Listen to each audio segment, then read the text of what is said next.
할렐루야.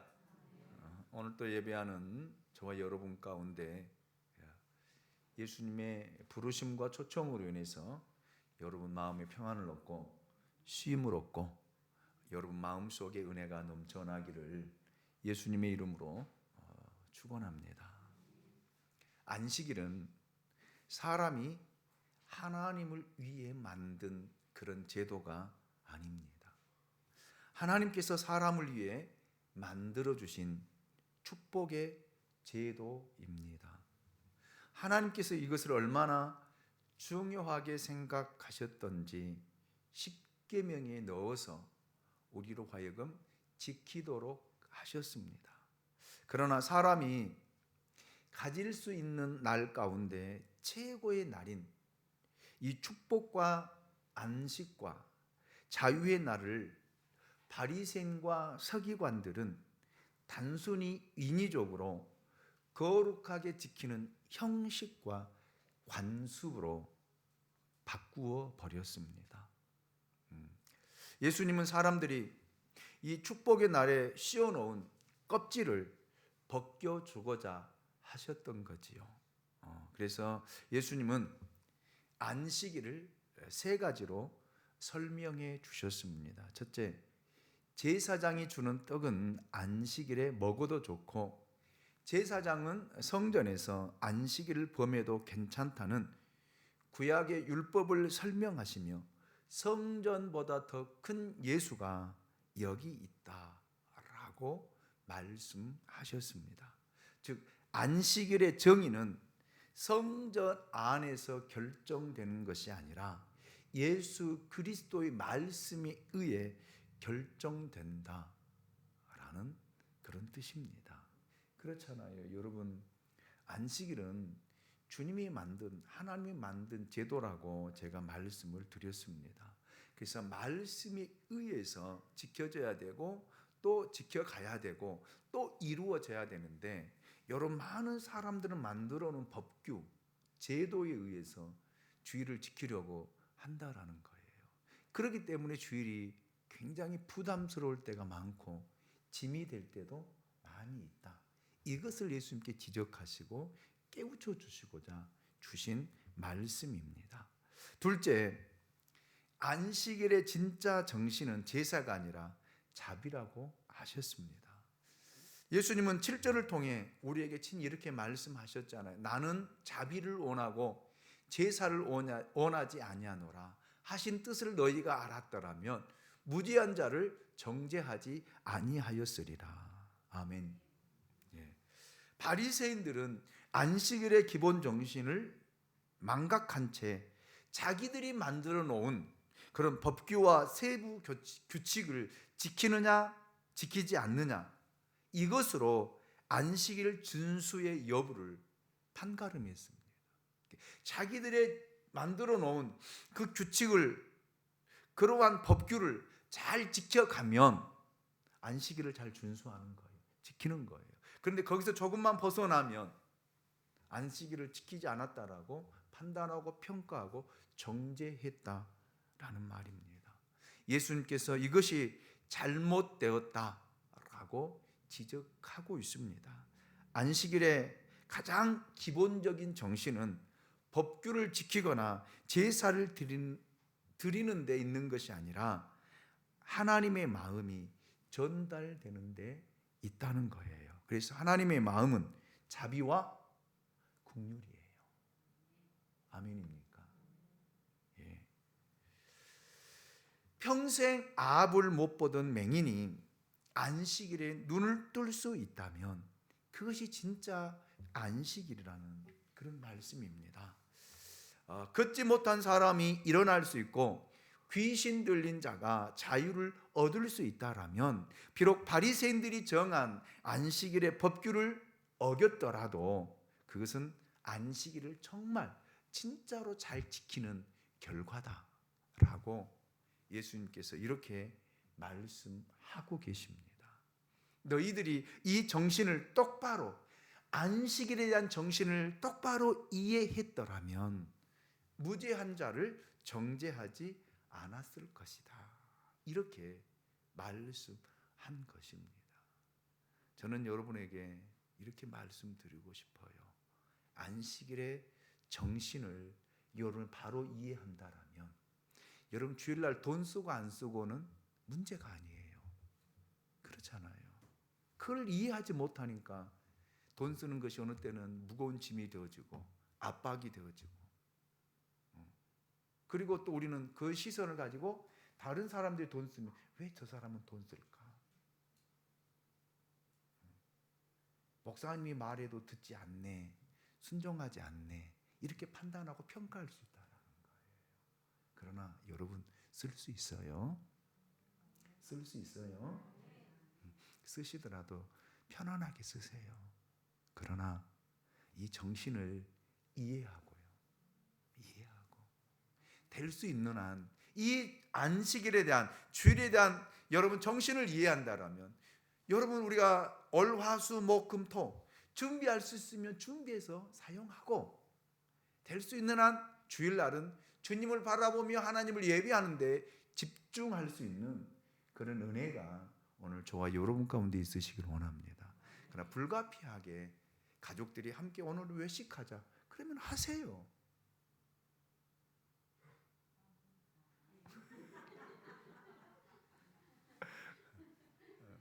하세요.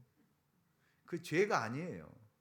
죄라고 생각하지 마시고, 저는 이 주일의 정신, 안식일의 정신을 알자라는 거예요. 아멘. 그걸 예수님께서 바리새인과 서기관들에게 가르쳐 주시고 깨우쳐 주신 거예요. 네. 셋째, 진짜 안식일의 주인은 예수님 자신이라고 설명하셨습니다. 이 말씀은 안식일에 대한 가장 완벽하고 절대적인 대답이 아닌가 싶습니다. 마가복음 2장 27절 말씀을 보십시오. 또 이르시되 안식일이 사람을 위하여 있는 것이요 사람이 안식일을 위하여 있는 것이 아니니. 아멘. 하나님이 우리를 위해서 만들어 놓은 안식일이에요. 주일이에요. 아멘이죠. 네. 그래서 안식일을 지키는 것은, 주일을 지키는 것은 하나님을 잘 섬기기 위한 수단으로 우리에게 주신 것입니다. 그러나 사람들은 그것을 목적으로 삼았어요. 목적으로. 여러분, 할례는 수단입니까? 목적입니까? 구약시대 이스라엘 백성들이 할례를 행했잖아요. 할례가 수단이에요? 목적이에요? 네? 헷갈리시죠? 뭐일 것 같아요? 그렇죠. 목적이 아니에요. 수단이에요. 하나님의 백성이 되기 위한 뭐예요? 수단이라니까요. 그런데 우리는 그걸 뭐로 삼아요? 목적으로 삼아버린다니까요. 그래서 할례를 받아야만이 구원받고 하나님의 백성이라고 하는 판단과 평가를 하게 된다라는 말입니다. 그래서 할례 받지 않는 사람은 하나님의 자녀가 될 수 없다, 천국에 갈 수 없다라고 누가 만든 거예요? 하나님이 만든 거 아니에요. 유대인들이 만든 거예요. 이렇게 정신, 방법, 목적과 수단을 다 바리새인들이 바꾸어 버렸습니다. 어떤 형식과 틀 속에 갇혀 진짜 하나님을 잃어버린 거예요. 하나님이 없는 제사를 드리고요, 하나님이 없는 안식일을 지키고요, 하나님이 없는 기도를 하고요, 하나님이 없는 금식을 하고 있는 사람들이 누구였냐면 바리새인과 서기관들과 백성의 장로들이었다라는 말입니다. 그것을 위해 예배는 하나의 형식이 되어버린 거예요. 그러나 우리는 지금 이 시간 예수님의 말씀을 다시 한번 기억할 필요가 있습니다. 여러분 잘 들으십시오. 예배를 드리다가 형제와 싸운 일이 생각나거든 가서 먼저 형제와 화해하라. 이것이 진짜 예배입니다. 마음속에 서로 부글부글 끓어오르면서 입으로 찬송하는 것 하나님이 기뻐하지 않아요. 내 마음속에 미움으로 가득 차 있는데 거룩하게 예배드리고 하나님 앞에 수천만 원 헌금 드리면 하나님이 기뻐하실 것 같다. 기뻐하지 않아요. 이사야 1장을 보십시오. 하나님은 이스라엘 백성들에게 너희가 나에게 가져오는 모든 피는 그 피에 나는 지쳐 있다. 무수한 재물이 내게 무엇이 유익하냐. 너희들이 내 이름으로 모이는 수많은 집회도 이제는 식상하다. 그 찬송 소리, 그 헌금은 무슨 의미가 있으며 그 기도는 무슨 의미가 있느냐. 너희들이 형제 하나를 사랑하지 못하고 용서하지 못하는데 그것이 무슨 예배가 되느냐고 하나님께서는 이사야 선지자를 통해서 이스라엘 백성들에게 또한 오늘 우리들에게 묻고 계십니다. 진짜 예배는 용서에 있습니다. 화해에 있습니다. 형식보다 더 중요한 것이 내용이에요. 형식을 부정하는 것은 아닙니다. 그러나 중요한 것은 여러분 우리가 하나님을 만나고 예수 그리스도를 만나는 거예요. 법규에 얽매인다면 또 하나의 무거운 짐을 우리는 질 수밖에 없어요. 그래서 주일날 예배를 드리고 또 하나의 무거운 짐을 지고 우리는 또 인생을 향해서 걸어갑니다. 그게 무거운 거예요. 또 그걸 지키지 못하면 더 무거운 거예요. 더 마음에 큰 힘이 되어지고 걱정이 되어지고 그것 때문에 믿음을 향해서는 한 걸음도 나아가지 못하는 경우들이 얼마나 많아요. 그래서 믿음이 자라지 못하고 더 후퇴되어지고 더 그냥 떨어지는 경우들을 더 많이 보잖아요. 여러분, 법규 이런 짐에 얽매이지 마십시오. 자유하십시오. 주일날 예배 드릴 때 정말 여러분 마음이 평안하기를 원합니다. 일주일 동안 말씀대로 못 살았으면 그냥 하나님 앞에 회개하면 하나님 내가 살고자 했지만 살지 못했어요. 용서해 주십시오. 용서해 주셔요. 편안한 마음으로 예배 드리라는 말이에요. 예. 마태복음에서 인자는 안식일의 주인이라고 말씀하셨지만 마가복음 2장 28절에서 인자는 안식일에도 주인이다. 이렇게 친히 말씀하셨습니다. 결국 안식일을 지킨다는 것은 그날을 축복하고 거룩하게 하신 하나님의 뜻을 깨달아 사람에게 자유와 축복, 안식일을 주는 것이요. 안식일의 주인이며 지배하신 예수 그리스도를 영화롭게 하는 그런 날이 안식일이고 주일이라는 그런 의미입니다. 이런 예수님의 뜻에 비추어 우리는 주일을 어떻게 지키고 있는지를 한번 돌아보아야 합니다. 과연 주일은 진짜로 기쁘고 평안하고 감사하는 날입니까? 아니면 아침부터 저녁까지 피곤하게 하루를 살다가 지친 몸 이끌고 가는 날이 주일입니까?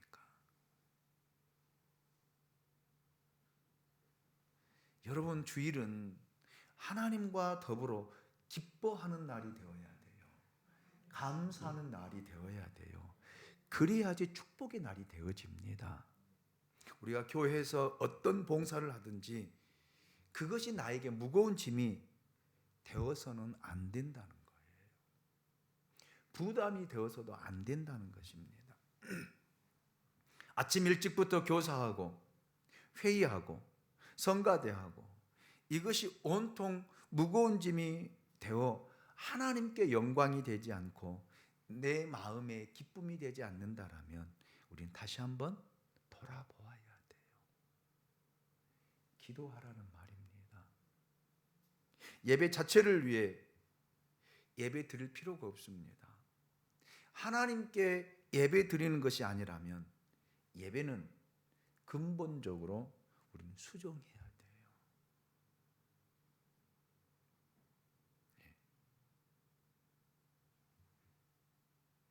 여러분이 드리는 예배가 진짜 하나님 앞에 드려지고 이 예배를 통해서 예수 그리스도를 만나고 하나님을 만나는데 목적이 있어야 됩니다. 아멘이죠. 혹시 우리 가운데 주일 피곤한 사람이 있으면 모든 것을 멈추고 다시 기도하십시오. 예. 기쁨과 은혜가 충만하여 봉사하고 하나님께 영광을 돌리는 것, 이것이 진짜 주의를 지키는 그 사람의 모습입니다. 이런 의미에서 주일을 어떻게 보내느냐가 우리는 일주일을 지배합니다. 일주일을 결정한다라는 말입니다.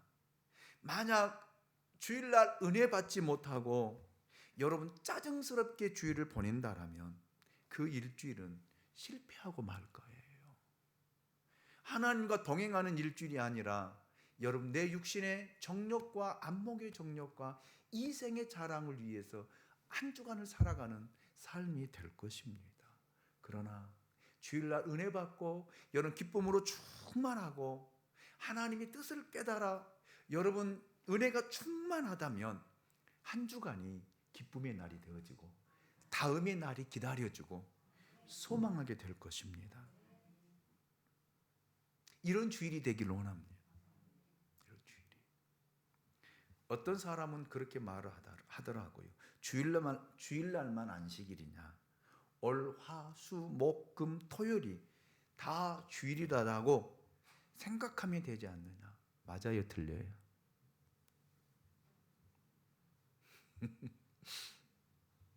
맞아요, 틀려요? 응? 틀린 말이에요. 맞지 않아요. 왜? 하나님이 특별한 한 날을 정해 놓았잖아요.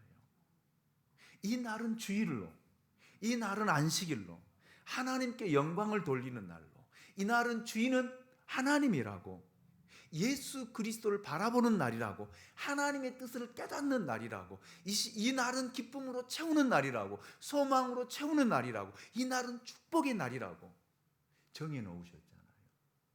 이 받은 은혜를 가지고 월, 화, 수, 목, 금, 토를 사는 거예요. 아멘입니까? 그런데 이날 은혜 받지 못하고, 이날 기뻐하지 못하고, 이날 즐거워하지 못하고, 이날 교회에 와서 마음의 상처를 받고 짜증나고 신경질 난다라면 여러분 한 주간 어떻게 사실 거예요? 사사기에서 이야기하고 있는 것처럼 자기 의견에 소견에 따라 살아가는 거예요. 주님 없이 산다라는 말입니다. 한 주간을.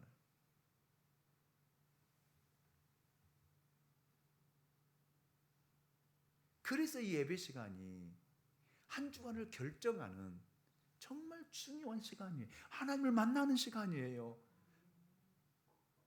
은혜 받는 시간이에요. 그래서 주님을 바라볼 수 있기를 원합니다.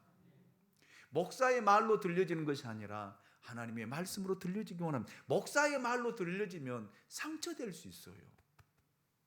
왜? 나하고 맞지 않으면 그 말에 상처받을 수 있고 그것 때문에 힘들어할 수 있어요. 그러나 목사의 말이 아니라 하나님의 말씀으로 들려진다라면 여러분 그 말씀을 듣고 깨닫고 돌이키고 변화되고 새로워질 수 있잖아요. 할렐루야. 하나님이 말씀하시는데 여러분 우리가 하나님 왜 그래요? 그럴 수 있어요? 내 마음에 들지 않아요. 이렇게 할 수 있습니까? 한번 생각해 보세요.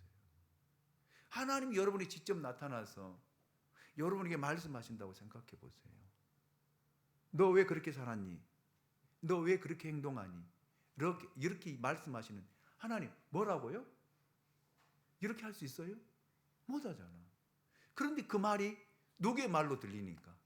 목사의 말로 목사님 어떻게 그렇게 말할 수 있어요? 이렇게는 할 수 있어요. 그렇잖아요. 목사의 말로 들리니까 목사의 말 때문에 시험 들 수 있고요. 상처받을 수 있고요. 따질 수 있어요. 그러나 하나님이 말씀으로 들려진다라면요. 우리가 어떻게 할 수 있나요? 여러분 욥기서를 읽어보세요. 욥이 그 어려운 환난과 역경 속에 그러잖아요. 하나님 한번 만나봅시다. 도대체 왜 나에게 시련을 주십니까?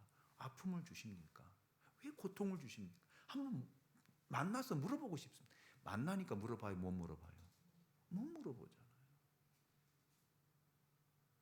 그래서 여러분 주일날 하나님 만나야 돼요. 김 목사 얼굴만 쳐다보고 가시면 안 된다라는 말입니다. 영을 통해서 주님을 만나고 주의 음성을 듣고 여러분 말씀이 여러분 마음에 교훈한다라면 깨닫고 변화되어질 때에 여러분의 삶이 새로워지는 거예요. 아멘입니까? 이것을 예수님이 말. 그래서 이 안식일 주일의 주인은 누구라는 거예요? 예수님이라는 거예요. 사람이 아니에요. 김 목사가 아니에요. 여러분 어느 누구도 아니에요. 법도 아니고 제도도 아니에요. 형식도 아니에요. 이 주일의 주인은 예수님이십니다. 이것이 안식일에 대한 예수님의 기본적인 태도였어요.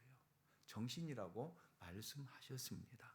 자, 오늘 본문 마태복음 12장 9절 10절 말씀을 보겠습니다. 우리 같이 한번 읽어볼까요? 자, 이 정신을 가지고 이제 말씀을 읽어보면 깨달음이 올 거예요. 자, 같이 읽습니다. 시작. 거기에서 떠나 그들의 회당에 들어가시니 한쪽 손 마른 사람이 있는지라 사람들이 예수를 고발하려 하여 물어 이르되 안식일에 병 고치는 것이 옳으니까 옳습니까 옳지 않습니까? 여러분이 스스로 대답해 보십시오. 옳습니까 옳지 않습니까? 이 정신을 가지고 예수님이 가르쳐 주신 말씀을 가지고 비춰볼 때 옳은 거예요 아닌 거예요? 옳은 거잖아요. 예수님께서 안식일에 대해 바리새인들과 논쟁하셨는데 그 다음 다른 안식일에 또 한 번 사건이 일어나잖아요. 안식일에 예수님께서 회당에 가셨는데 마치 그 자리에 손 마른 사람이 있었습니다. 역사의 전승에 의하면 이 사람은 돌을 다루는 석공이었다라고 기록하고 있더라고요. 누가복음에는 오른손이라고 되어 있는데 아마 중풍병으로 오른손에 피가 통하지 않아 말라버린 것 같습니다. 네. 이 사람 다리가 부러진 거 아닙니다. 피를 계속 흘리는 것도 아닙니다. 단순히 한쪽 손이 마비되어 움직일 수 없는 그런 사람이었습니다. 여기에 보십시오. 바리새인과 서기관들이 예수님을 고발할 조건을 또 찾고자 한 거예요. 그래서 안식일에 병 고치는 것이 옳습니까? 옳지 않습니까? 바리새인과 서기관들이 예수님께 질문한 거예요. 그들의 법규와 규칙과 규정에 의하면 돼요, 안 돼요? 안 되는 거예요. 왜냐하면 안식일의 규정을 확대 해석한 바리새인과 서기관들이 그 전통에 의하면 그들이 전통에 따라서 전례에 따라서 지켜온 거 보면은 생명이 위급하지 않는 경우에는 안식일에도 병을 고치면 죄가 되는 거예요. 그들의 규칙에는, 법규에는. 위급하지 않는 경우에는 안식일에 병을 고쳐주면 안 돼. 위급할 때는 병 고쳐주는 것 죄가 되지 않아. 그런데 위급하지 않는데 고쳐주는 것 그건 죄가 되는 거. 누가 만든 거예요? 하나님이 그렇게 하라고 그랬어요? 성경에서 그렇게 이야기하고 있어요? 십계명에서 그렇게 이야기하고 있습니까? 아니잖아요. 안식일을 더 잘 지키기 위해 그들이 만들어 놓은 규칙이에요, 규칙. 자, 그런데 이 손 마른 사람 지금 병이 들어있지만 생명이 위급합니까? 안 합니까? 위급하지 않아요. 다음 날 고쳐도 돼요. 그런데 예수님께서 안식일 날 이 손 마른 사람의 손을 고쳐주신 거예요. 그러니까 예수님이 뭐를 지었다는 거예요? 죄를 지었다는 것이죠.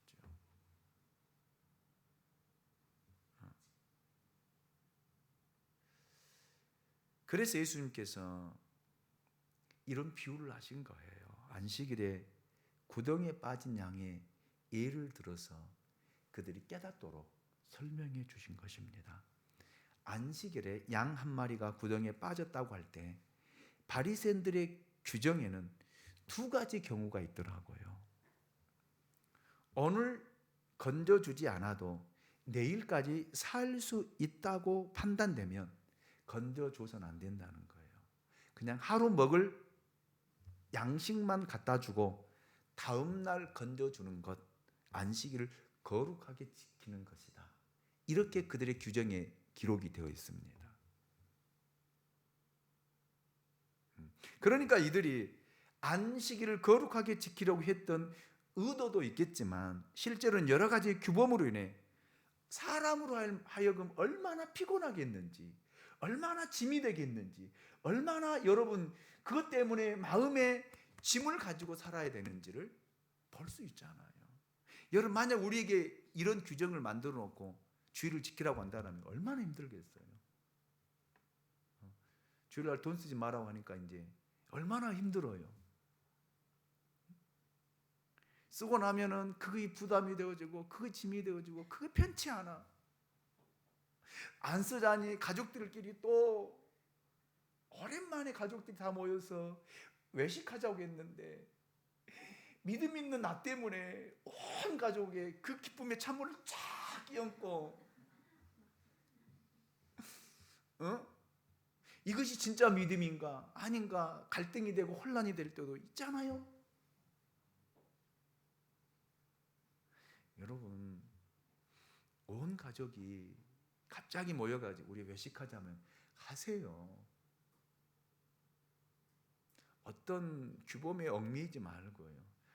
가족을 위해서, 기쁨을 주기 위해서, 하나님의 영광을 위해서. 그래 믿음 있는 사람이 그 속에 있다면 그래 오늘 하나님의 영광을 위해서 같이 외식하자. 맛있게 먹자. 더 먹자.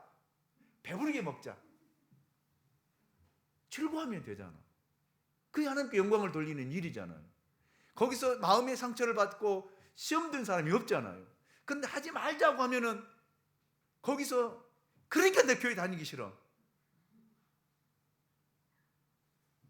상처받잖아. 이것이 여러분 바리새인과 서기관들이 만들어 놓은 규범이에요. 자기들 편의에 따라서.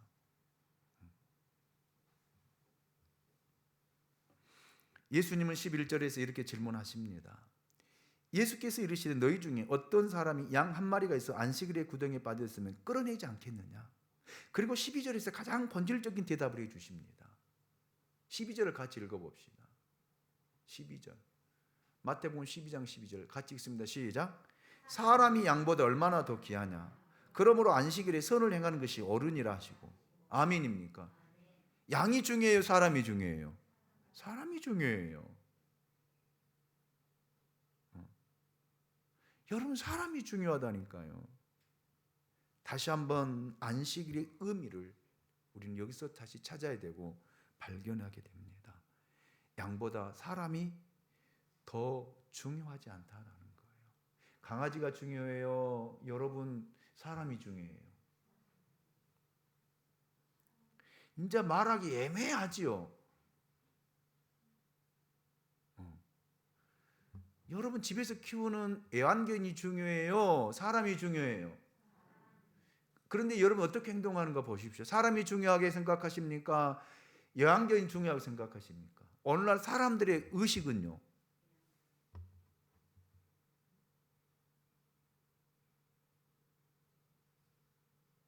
강아지가 아프면 어쩔 줄을 몰라 하더라고. 그걸 싸매고 그걸 들고 뛰어다니고 병원 찾아다니는데 사람 아프면 약 찾아 먹어? 어디 아파? 외양견이 밥을 안 먹으면은 그거 안 먹으니까 이것저것 사다가 막 먹이려고 하고 사람은 안 먹으면요 먹든가 말든가. 뭐가 중요하냐 이 말이에요.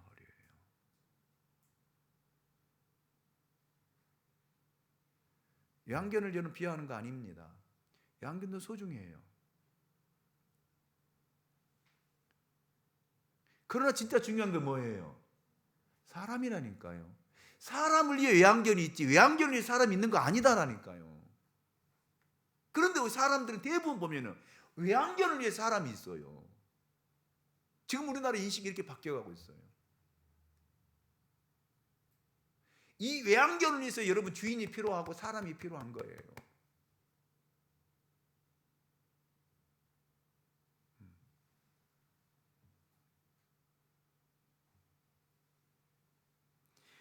안식일을 위해 사람이 있는 것이 아니에요. 안식일을 주일을 위해서 사람이 있는 것이 아니라 사람을 위해서 주일이 있는 거예요. 아멘입니까? 사람을 위해서 하나님이 주의를 지키도록 우리에게 허용하신 거예요. 사람을 살리기 위한 안식일이어야 되고 주일이어야 되고, 안식일에 선을 베푸는 것이 진짜 안식일의 정신이다, 주일의 정신이다 라고 예수님께서 이렇게 말씀하고 있습니다. 우리가 주님을 위해 주일에 봉사하지만 그것 때문에 피곤하고, 그것 때문에 지치고, 그것 때문에 신경이 날카로워지고, 그것 때문에 사람과 부딪힘이 생긴다면 그냥 내려놓으세요. 그냥 내려놓으세요. 그날은 쉬세요. 왜 상처받습니까? 주님을 위해서 하는 건데 왜 사람 때문에 상처를 받고, 왜 사람 때문에 힘들어하고, 왜 사람 때문에 고통을 당하십니까? 그냥 내려놓으세요.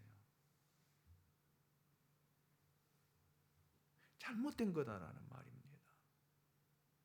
그런데 우리는 일하면서 상처받고, 일하면서 마음 상하고, 일하면서 싫은 소리하고, 일하면서 다투고, 일하면서 싸우고, 일하면서 여러분 서로 헤어지고,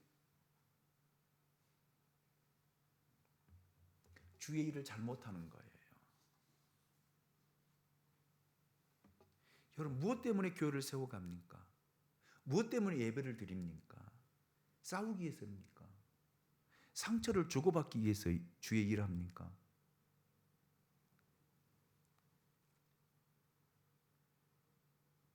예수가 왜 갈라졌습니까? 하나님이 왜 둘이 되어야 됩니까? 아니잖아요. 하나님은 누구 편을 들어야 돼요? 여러분, 두 사람이 싸웠는데 하나님 누구 편을 들어줘야 돼요?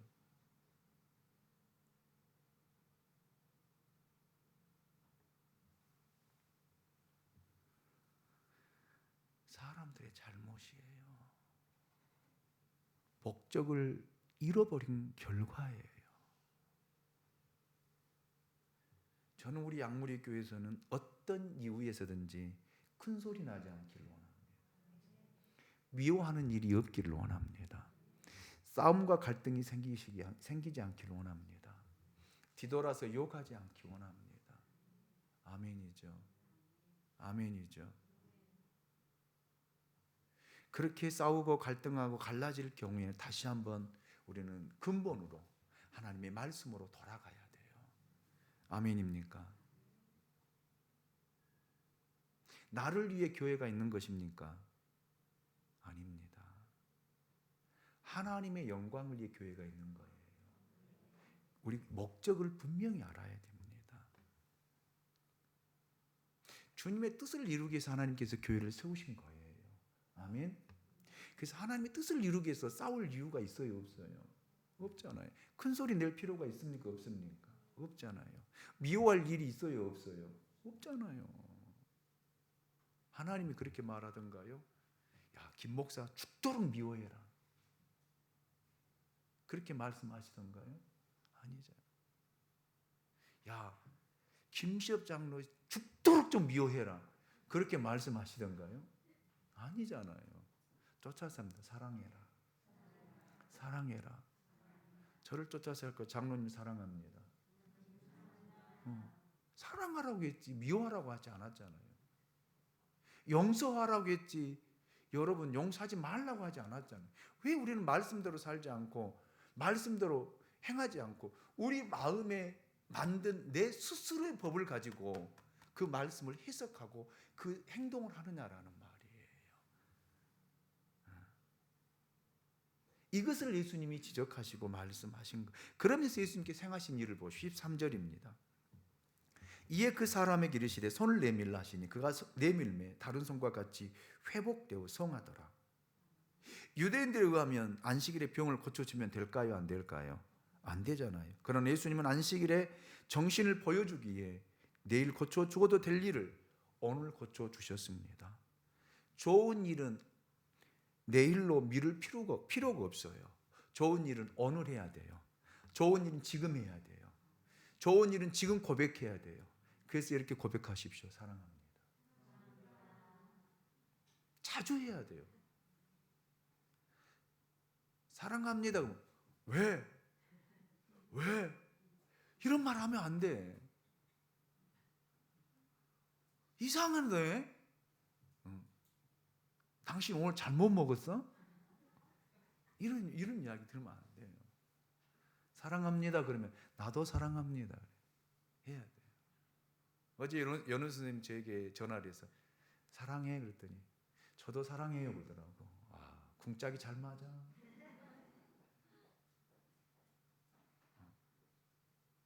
그래서 저녁에 또 카톡이 왔더라고. 카톡 답변하면서 사랑해 그랬더니 네 목사님 저도 사랑해요. 야, 멋지더라고. 근데 하지 않는 사람은 어색해요. 사랑해 그러면 아무 대답도 안 해.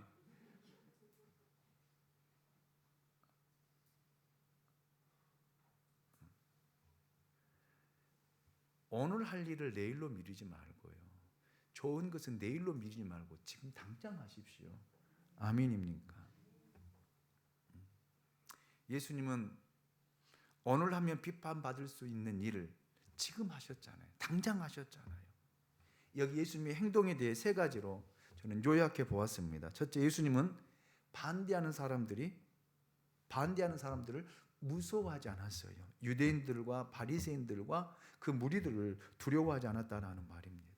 예수님 주위에는요, 예수님을 시기하고 괴롭히는 무리들이 있었지만 예수님은 그들을 결코 무서워하지 않았습니다.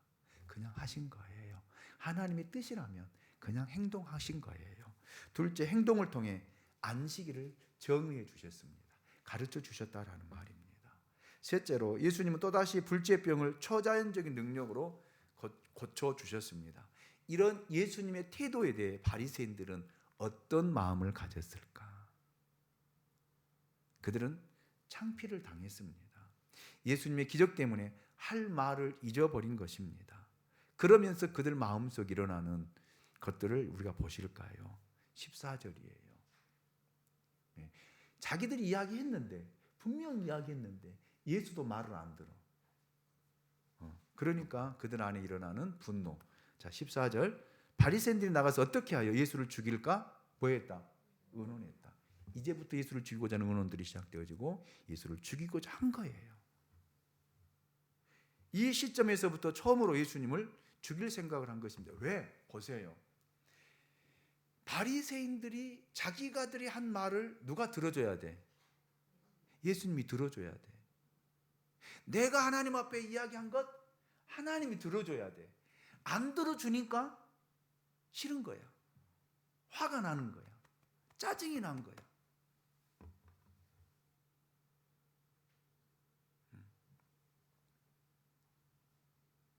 여러분, 하나님이 여러분의 기도에 들어줘야 됩니까? 여러분이 하나님의 뜻에 순종해야 됩니까? 한번 물어봅시다. 예? 순종해야 되는데 우리는 보세요. 하나님 우리 뜻에 맞춰주기를 원하잖아.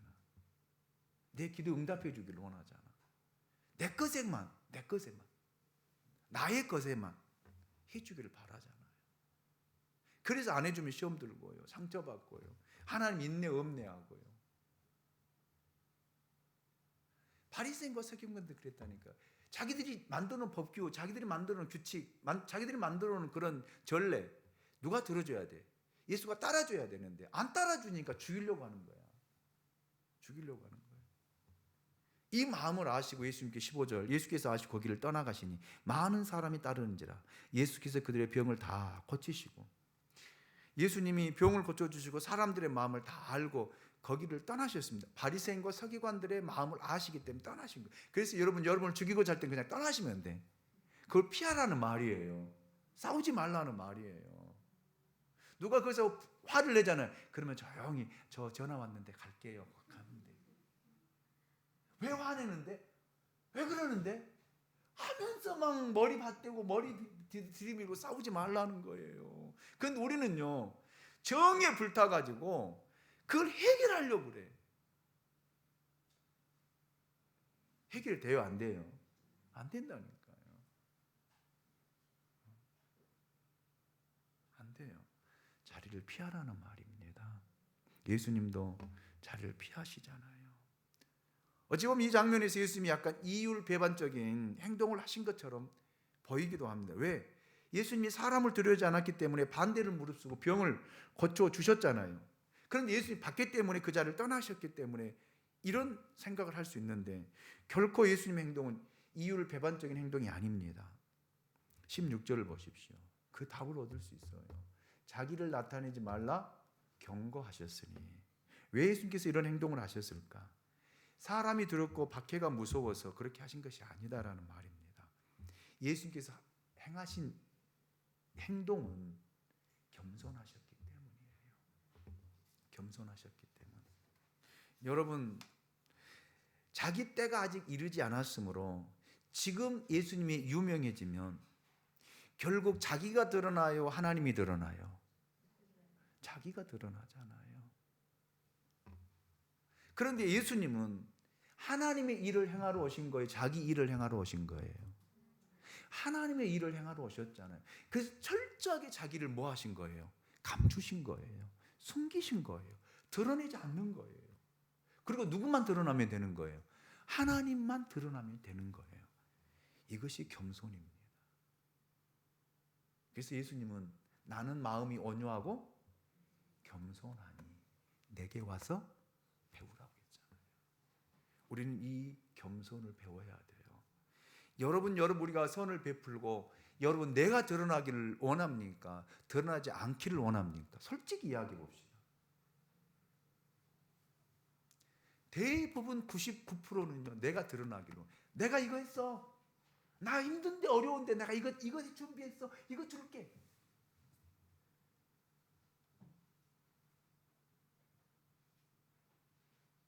누가 드러나요? 누가 드러납니까? 누가 드러나요? 자기 의가 드러나요. 이걸 가리켜 성경은 교만이다라고 성경은 이야기하고 있습니다. 그래서 예수님께서 우리에게 산상수훈을 가르쳐 주실 때도 오른손이 하는 것을 왼손이 모르게 하라고 했잖아요. 내가 드러나서는 안 된다라는 거예요. 내가 드러나서. 누구만 드러나면 돼요? 하나님만 드러나면 돼요. 그리고 하나님이 누구를 높여주십니까? 그 사람을 높여주셔요. 예수님이 여러분 하신, 내가 한 것이 아니다, 아버지가 한 것이다. 내가 일한 것이 아니다, 아버지가 일하신 것이다. 철저하게 예수는 감추어지고 누가 드러난 거예요? 하나님이 드러난 거예요. 그러니까 하나님이 그 이름을 높여주시사 그 이름 앞에 무릎을 꿇고 그에게 경배하도록 하셨잖아요. 이것이 겸손의 결과라는 말입니다. 여러분이 말 없이 이름 없이 여러분 순종하고 여러분이 섬기면 결국 하나님이 여러분의 이름을 드러나게 해요. 하나님이 높여주신다라는 말입니다. 하나님이 높여주실 때 그 사람은 드러나게 되어 있습니다. 여러분, 이것이 예수님께서 자기를 나타내지 말라라고 경고하신 이유예요. 왜? 자기가 드러나면요, 예수가 드러나고 수많은 무리들이 예수를 따라다니면서 예수를 높여버리면 결국 누구는 없어지는 거예요? 하나님은 없어지는 거거든요. 저는 여러분들이 하는 일, 여러분이 헌신하고 봉사하는 일 속에 여러분이 나타나지 않고 하나님이, 내가 한 거 아니에요. 누가 한 거예요? 하나님이 하셨어요. 하나님이 하셨어요. 하나님의 저를 사용하셨어요. 하나님의 저를 들어 사용했어요. 그래서 섬기고 난 다음에는 잊어버리라고요. 내가 몇 년, 몇 월, 며칠 내가 당신에게 무엇을 주었고, 내가 몇 년, 몇 월, 며칠 목사님에게 무엇을 드렸고, 얼마를 드렸고, 기억하지 마세요. 잊어버리세요. 하나님이 기억하십니다. 하나님이 기억하십니다. 하나님이 높여주시고 하나님이 응답하실 줄로 믿습니다. 목사도 마찬가지, 모든 직분자들도 마찬가지. 여러분, 우리는 감추어져야 돼요. 김 목사가 드러나면 안 돼요. 김 목사가 나타나면 안 돼요. 저는 감추어지고 저를 통해서 누가 드러나고 예수가 드러나고 하나님의 영광이 나타나, 이거 사역 잘하는 거예요. 아멘. 이런 은혜가 있어요. 이것을 예수님께서 가르쳐 주시면서 예수 그 자리를 떠나신 거예요. 찬양합시다. 주일은 어떤 날인가? 찬양을 통해서 고백할 수 있기를 원합니다.